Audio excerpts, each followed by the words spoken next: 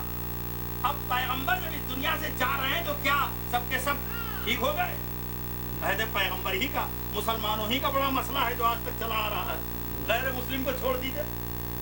تو سلسلہ ہدایت پیغمبر پر ختم نہیں ہے, یہ سلسلہ ہدایت قیامت تک جائے گا. اور عزیزان محترم جب قیامت تک جائے گا تو ہمیشہ ہر عہد میں پیغمبر جیسی ایک شخصیت کا اس کائنات میں ہونا ضروری ہے. اسی لیے پیغمبر نے کہا میں جا تو رہا ہوں لیکن یہ سب کے سب محمد ہیں, اول بھی محمد ہے, اوسط بھی محمد ہے, آخر بھی محمد ہے, یہ سب کے سب محمد ہیں,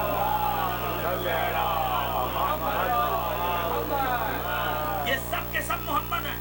تو عزیزان محترم اسی لیے پیغمبر نے فرمایا کہ یاد رکھو کہ جب یہ سب کے سب محمد ہیں تو ان کو پہچاننا تمہارے لیے ضروری ہے. اس لیے کہ منبع ہدایت یہ ہے, تمہاری کمزوریاں تب دور ہوں گی جب ان سے وابستہ ہو جاؤ, تمہارا جہل تب دور ہوگا جب ان سے وابستہ ہو جاؤ. اس لیے کہ یہ صاحب علم بھی ہیں, صاحب طاقت بھی ہیں. اسی لیے تو پیغمبر نے کہا من ماتا علی حب آل محمدین فمات شہیدہ, جو آل محمد کی محبت میں مر جائے وہ شہید ہے. اس کا ایک اپوزٹ جملہ بھی ہے, اسے آپ سمجھ لیں تو اس کی عظمت سمجھ میں آ جائے گی.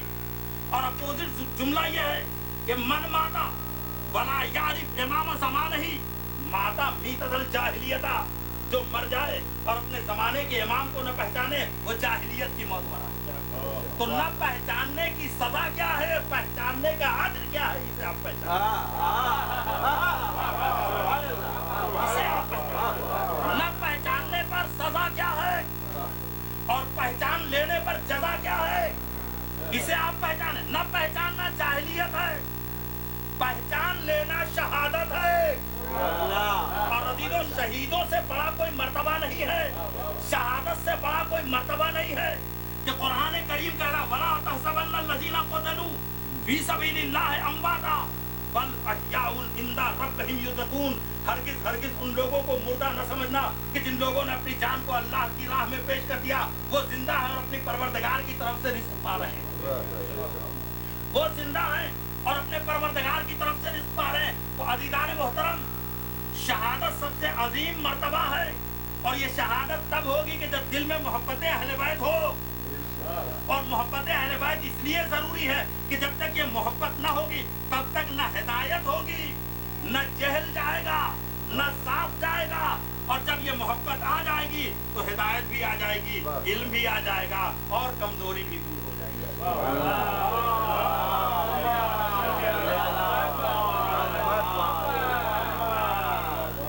عزیزو ہمارا مرنے والا مرا اور ظاہر کہ محبت اہل بیت لے کے مرا. تو ظاہر ہے کہ وہ جب محبت اہل بیت کے ساتھ اس دنیا سے گیا تو قرآن تو کہتا وہ زندہ ہے, تو ہم اسے غسل کیوں دے رہے ہیں, اسے کفن کیوں پہنا رہے ہیں, اس کا جنازہ لے کے کیوں جا رہے ہیں, اسے سپرد قبر کیوں کر رہے ہیں. تو عزیزوں یہ اس لیے کر رہے ہیں, میں ایک جملہ کہنا چاہ رہا ہوں اور پوری توجہ آپ سے چاہتا ہوں, اس لیے کر رہے ہیں کہ ہم اہل بیت کے چاہنے والے ہیں. ہماری دل کی انتہائی تمنا یہ ہوتی ہے کہ ہم ان کی قبروں کی زیارت کریں. تو ہم نے سلسلہ زیارت شروع کیا, ہم بقیع میں گئے, وہاں معصومین کی قبر کی. ہم روضہ رسول میں گئے, وہاں جا کے ہم نے ان کی زیارت کی. ہم جناب سیدہ کے گھر میں گئے, وہاں ان کی زیارت کی. اور اس کے بعد ہم کربلا گئے, امام حسین کی زیارت کی. نجف گئے, حضرت علی کی زیارت کی. سامرہ گئے, وہاں تو امام دفن ہے, ان کی زیارت کی. کاظمین گئے, وہاں تو امام دفن ہے, ان کی زیارت کی. مشہد گئے, وہاں 8ویں امام دفن ہے, ان کی زیارت کی. یہ ہماری انتہائی خواہش ہوتی ہے کہ نہیں, یہ ہماری انتہائی تمنا ہے کہ نہیں. اب عزیزو آپ بتائیں آپ نے روضوں کی زیارت کی ہے یا صاحب قبر کی زیارت کی ہے؟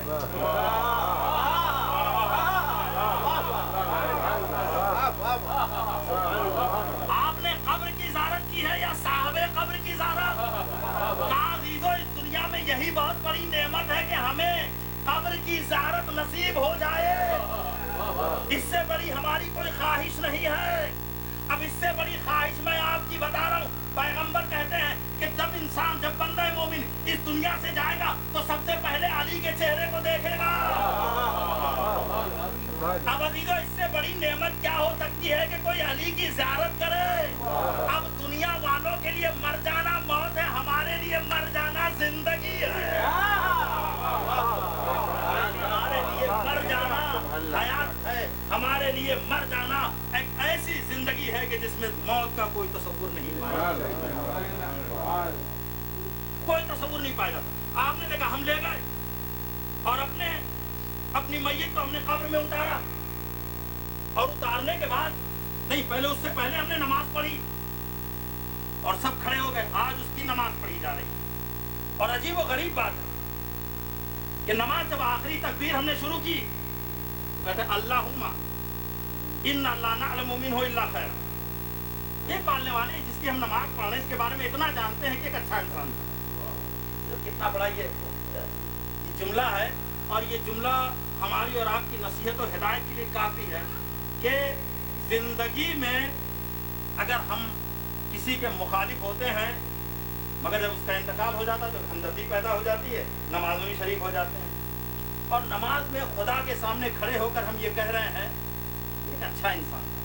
تو اگر ہم یہاں خدا کے سامنے کہہ رہے ہیں اچھا انسان تھا, جب یہ دنیا میں رہا ہے تب بھی اس کے ساتھ اچھا ہی ہونا چاہیے, اس کے ساتھ نیکی ہونا چاہیے. اس کو سمجھا دیو. کچھ اگر آپس میں اگر مس انڈرسٹینڈنگ یا اختلافات ہیں تو 2-3 دن کے سے زیادہ نہیں رہنا چاہیے, اسے ختم کر دینا چاہیے. ہم کھڑے ہوئے پروردگار کے سامنے نماز پڑھنے کے لیے, اللہم انا لا نعلم منہ الا خیرا. پالنے والے میں اتنا جانتا ہوں کہ ایک بہت اچھا انسان تھا. وانت اعلم بہ منا, تو مجھ سے زیادہ جانتا ہے. اور پھر اس کے بعد ہم اس کے لیے دعا کرتے ہیں اللہم ان کان مسیئا, اللہم ان کان محسنان. پالنے والے اگر اس نے کوئی نیکی کی ہے, فضیلت کی احسان ہے, تو اس کی نیکی میں مسلسل اضافہ فرما. وَإِنْ كَانَ مُسِيئًا, اس نے کوئی برائی کی ہے, فَتَجَاوَزْ عَنْ وَاغْفِرْ لَهُ, تو اس کی برائیوں کو معاف کر دے اور بھلا دے. ہم اس کے سامنے کہہ رہے ہیں جس کی شان کیا ہے, یا سریع الرضا یغفر لمن لا یملک الا الدعاء. عزیزو اس کے سامنے ہم یہ کہہ رہے ہیں بہت جلدی راضی ہو جانے والے پروردگار, اگر اس نے کوئی نیکی کی ہے تو اس کی نیکیوں میں اضافہ فرما, اگر اس نے کوئی برائی کی ہے تو اس کی برائیوں کو معاف کر دے. اور عزیزان محترم, نماز ہو گئی, اب ہم اس کو لے جا رہے ہیں قبر میں دفن کرنے. جیسے ہی قبر میں دفن کرنے کے لیے لے گئے تو ایک آدمی قبر میں اترا, ایک آدمی بالائے قبر تلقین پڑھ رہا ہے, اور تلقین پڑھ رہا ہے تو کہہ رہا اسما. یہ ان سے نہیں کہہ رہا جو تشییع جنازہ میں شریک تھے, یہ اس سے کہہ رہا ہے جس کو ہم نے قبر میں لیتا, اسما. پوری دنیا تو کہہ رہی مر گیا, اور تعلیمات آل محمد کہہ رہی سنو اسما. پھر اس کے بعد افہام, سمجھو. تو یہ تو مر گیا, نہ یہ سن سکتا نہ سمجھ سکتا. اس سے کیوں کہا جا رہا ہے کہ سنو اور سمجھو؟ کہا تم جس کو مردہ سمجھ رہے ہو, قرآن اسے زندہ کہہ رہا ہے. اگر ایسا نہ ہوتا تو کبھی نہ کہتا اسما, افہام. اور پھر اس کے بعد پوری تلقین اذا اتاک الملکان المقربان, جب تمہارے پاس ملکان مقربان آئے اور تم سے سوال کریں کتاب کے بارے میں, رسول کے بارے میں, خدا کے بارے میں, امام کے بارے میں, تو تم کہہ دینا اللہ ربی القرآن و کتابی, میں یہ میرا رسول ہے, یہ میرے امام ہے. یہ ساری باتیں اس سے کہی جا رہی جو مر گیا. تو عزیزو, ہم تو اس عقیدے کے ساتھ صاحب قبر کو قبر میں اتارتے ہیں کہ یہ مرا نہیں ہے بلکہ یہ حیات جاوید پا گیا ہے. اور میں ایک جملہ کہتا ہوں, توجہ چاہتا ہوں کہ جتنی صلاحیتیں ہماری دنیا میں تھی اس سے کہیں زیادہ صلاحیتیں اسے قبر میں مل گئی ہیں, اور اب ہم نے اسے قبر میں اتار دیا ہے. اور عزیزان محترم, اب وہ چلا گیا ہے, ہم اس کے لیے مجلسیں کرتے ہیں, ہم اس کے لیے نظر و نیاز کرتے ہیں. عزیزو, ہم پر یہ الزام لگایا جاتا ہے شرک کر رہے ہو, بدعت کر رہے ہو, اس کا ثواب اسے کیا ملے گا, اس کا ثواب اسے کیسے پہنچے گا. میں کیسے سمجھاؤں, جب عقل ماری جاتی ہے تو اس طرح کا سوال کیا جاتا ہے. آپ سب ماشاءاللہ اپنے ملکوں سے یہاں آئے ہیں, جب آپ کو اپنے ملک جانا ہوتا ہے تو یاد رکھیں وہاں کی کرنسی اور ہوتی ہے, یہاں کی کرنسی اور ہوتی ہے. جب آپ کو وہاں جانا ہوتا ہے تو یہاں کی کرنسی آپ بینک میں جمع کر دیتے ہیں, اور وہاں جا کر وہ پیسہ نکالتے ہیں تو وہ ڈالر نہیں نکلتا, وہ روپیہ نکلتا ہے, وہ روپیہ نکلتا ہے. آپ کہہ سکتے ہیں میں نے وہاں ڈالر جمع کیا, یہاں روپیہ کیوں آ رہا ہے, یا میں نے پاکستان اور ہندوستان میں روپیہ جمع کیا, یہاں ڈالر کیوں مل رہا ہے. کیا یہ زر مبادلہ کا سسٹم ہے؟ تم جہاں رہتے ہو وہاں کی کرنسی جمع کرو, جہاں جاؤ گے وہاں کی کرنسی تمہیں خود بخود مل جائے گی. ہم دنیا میں یہ تمام کام اس لیے کرتے ہیں, یہ سارے کام کے جس کا ثواب مرنے والے کو ملے, اس لیے کرتے ہیں کہ ہم یہاں پر یہ کریں گے, وہاں پر پروردگار اس کے مقابلے میں بہترین اجر دے گا. تو اس مرحلہ فکر کو آپ پہچان لیں تو موت آسان ہو جائے گی. یقیناً کوئی نئی بات نہیں ہے کہ کسی کا انتقال ہو گیا, ہوتا رہتا ہے. یہ تو روزانہ کی بات ہے, اور یہ کسی مذہب سے اس کا تعلق نہیں, کسی مکتب سے اس کا تعلق نہیں, کسی قوم سے اس کا تعلق نہیں, کسی قریے سے اس کا تعلق نہیں ہے. ہر جگہ لوگ مرتے ہیں, ہر جگہ لوگ اس دنیا سے رخصت ہوتے ہیں, اور ہر انسان کا اس پر عقیدہ ہے کہ جو آیا ہے وہ اس دنیا سے چلا جائے گا. ہم روتے صرف اس بنیاد پر ہیں کہ جو رشتہ اس سے ہمارا ہوتا ہے, وہ رشتہ ٹوٹ جاتا ہے, اس پر ہمارا گریہ ہوتا ہے. اور عزیزان محترم, اسی مصیبت اور اسی غم کو بھلانے کے لیے بھی آل محمد نے ایک ایسا انتظام کیا کہ اگر کوئی بیٹی یہ سن لے کہ اس کے باپ کا انتقال ہو گیا ہے عالم غربت میں, تو اسے اتنا تو اطمینان بہرحال ہو جائے گا کہ ہمارا باپ جب اس کا انتقال ہوا ہے کسی نے اس کے جسم پر تیر نہیں مارے, نیزے نہیں مارے, پتھر نہیں مارے, بھوکا پیاسا نہیں رکھا. لیکن عزیزوں, جب کربلا والوں کو یاد کرتے جہاں بھوک بھی ہے, پیاس بھی ہے, اور عزیزان محترم یہ صورتحال ہے کہ ایک زہرا کا لال جو لاشوں پر لاشیں اٹھا رہا ہے, اور ایک وہ مرحلہ آتا ہے کہ جب سب ایک ایک کر کے حسین کا ساتھ چھوڑ دیتے ہیں, تنہا میرا مولا ہے جو رخصت آخر کے لیے خیمے میں آتا ہے. بیویوں سے رخصت ہوا, سکینہ کو آخری بار پیار کیا, اور ایک بار جیسے ہی خیمے سے باہر نکلا ہے ایک عجیب کیفیت ہے. میر صاحب نے اس کیفیت کو اپنے شعر میں اس طرح سے پیش کیا ہے: حسین جب کہ چلے بعد دوپہر نہ تھا کوئی جو سنبھالے رکابے تو حسین تنہا کھڑے تھے جھکائے گردن, سکینہ جھاڑ رہی تھی ابا کے دامن, نہ آسرا تھا کوئی شاہ کربلائی کو, فقط بہن نے کیا تھا سوار بھائی کو, بہن نے کیا تھا سوار بھائی کو. اب آپ یہ کیفیت ہے. آپ دیکھیں کہ ابھی کچھ دیر پہلے سب تھے کہ جب حسین گھوڑے پر سوار ہوتے تھے تو عباس تھے جو نجام فرس کو سنبھال لیتے تھے, علی اکبر تھے جو رکاب کو سنبھال لیتے تھے, اور قاسم و عون و محمد تھے جو حسین کو سہارا دیتے تھے. اب حسین چاروں طرف دیکھ رہے, کوئی نظر نہیں آ رہا. ایک بار زینب نے سمجھ لیا, کہا بھیا ذرا گھوڑے کو قریب کرو, آج زینب تمہیں سوار کریں گے. اب زینب نہیں ہے, زینب تو وقت کی عباس بن گئی ہے, اور بھیا زینب تو وقت کی حسین بن جائے گی. ان ذمہ داریوں کو آپ کی بہن سنبھالے گی. زینب نے سوار کیا حسین کو گھوڑے پر, اور ایک بار حسین مقتل کی طرف جانا چاہتے ہیں, گھوڑے کو ایڑ لگاتے ہیں, گھوڑا اپنی جگہ سے ہٹتا نہیں ہے, ہلتا نہیں ہے. تو ایک بار امام اپنے باوقار رہبار سے کہتے ہیں کہ حسین کی آخری سواری ہوئی. اور باب ایسا سننا تھا کہ اس کی آنکھ سے بھی آنسو نکل پڑتے ہیں. مقتل میں لکھا ہے کہ اس کی آنکھیں اشکبار ہو جاتی. مولا نے کہا آخری سواری ہے, تو مجھے میدان تک پہنچا دے. تو ایک بار وہ اشارہ کرتا ہے سمو کی طرف. اب جو حسین نے دیکھا تو کیا دیکھا, سکینہ ہے جو گھوڑے کی سمو سے لپٹی ہوئی ہے. اے میرے بابا کے رہبار, مجھے بابا سے جدا نہ کرنا, اس لیے کہ صبح سے جو بھی میدان میں گیا ہے واپس نہیں آیا ہے. بار باب ادا ایک بار حسین اترے, سکینہ کو سینے سے لگایا, پیار کیا, رباط کے حوالے کیا. حسین گھوڑے کو بیٹھے اور ایک بار مقتل کی طرف گئے. ارباب ادا مقتل میں چاروں طرف حسین نے نظر ڈالی, اور ایک بار اپنے ہاتھ کو آسمان کی جانب بلند کیا. آواز دی, اے میرے معبود, جس نے تجھے کھو دیا اس نے کچھ نہیں پایا, جس نے تجھے پا لیا اس نے کچھ نہیں کھویا. حسین کربلا میں حسین نے سب کچھ کھو دیا مگر تجھے پا لیا. آیت آتی ہے, یا ایتھا النفس المطمئنہ ارجعی الی ربک راضیۃ مرضیہ, اے نفس مطمئنہ اپنے رب کی جانب پلٹا اس کیفیت کے ساتھ کہ تو اپنے پروردگار سے راضی ہو جا. تیرا پروردگار تجھ سے راضی ہے. ارباب عذاب وہ بھی ایک موقع آتا ہے جب فضائے کربلا میں آواز گونجتی ہے, الا قتل الحسین بکربلا, الا صبح الحسین بکربلا. ایک بار زینب تڑپ کر خیمے سے باہر نکلتی ہے, اب اپنے ماجائے کے قریب جانا چاہتی ہیں. کیا دیکھا حسین کے جسم نازنی پر گھوڑے دوڑائے جا رہے ہیں. ایک بار زینب طلحہ زینبیہ کے قریب گئی, ایک بار مدینے کا رخ کیا. یا جدہ ہو یا رسول اللہ, اے نانا اللہ کے رسول, آپ کی نماز تو فرشتگان الہی نے پڑھی تھی, مگر ہائے آپ کا نواسا ہے, جہاں گھوڑے کی ٹاپیں ہیں, حسین کا جسم نازنی ہے اور جسم کے ٹکڑے ٹکڑے ریگزار کربلا پر بکھرے ہوئے ہیں. عزیزو, میں سمجھا تھا شاید مصیبت یہاں ختم ہو گئی اور لشکر یزید واپس چلا جائے گا, مگر کیا دیکھا, ایک بار خیام حسینی کا رخ کیا, خیمے کے قریب پہنچے, خیمے جلائے جانے لگے.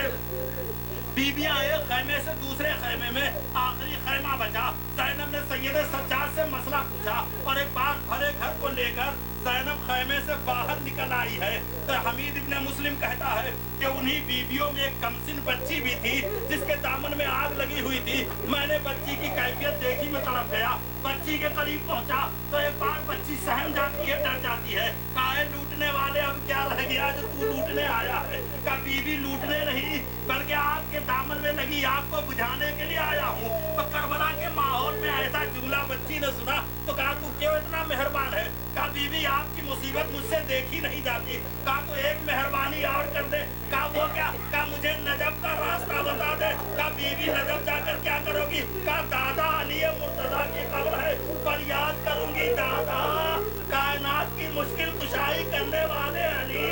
ارے ذرا کربلا میں آ کر دیکھیے, سب قتل کر دیے گئے, بابا شہید کر دیے گئے, خیمے جلا دیے گئے, اسباب لوٹ لیے گئے, چادریں چھین لی گئی اور بیویاں بے مقنع و چادر ہو گئی. بس یعلم الذین ظلموا انهم لعنت اللہ الہی بہت ظہر آبادیہ و بحرہ. بار اللہ اس مجلس کو سب کو قبولیت عطا فرمائے. مرحوم کے اصال ثواب کی مجلس ان کے حسنات میں اضافہ فرمائے, ان کے سیئات کو درگزر فرمائے, ان کے پسماندگان کو قبول کی توفیق فرمائے. بار اللہ جو حاضرین ہیں, جو مومنین یہاں تشریف فرمائے, ان کی جان و مال اور عزت و آبرو کی حفاظت فرمائے, عمر میں برکت عطا فرمائے, مشکلات کو دور فرمائے. بار اللہ امام دوبارہ کے حضور میں تعجیل فرمائے, ہمارا شمارہ آپ کی آواز. بار اللہ اس وقت کی دنیا سے نہ اٹھانا, محمد والے محمد علیہ السلام کی ذات ان کے بارے میں شروع نہ. بار اللہ جہاں جہاں ذکر محمد والے محمد علیہ السلام وہاں وہاں اپنی رحمت اور برکت دینا.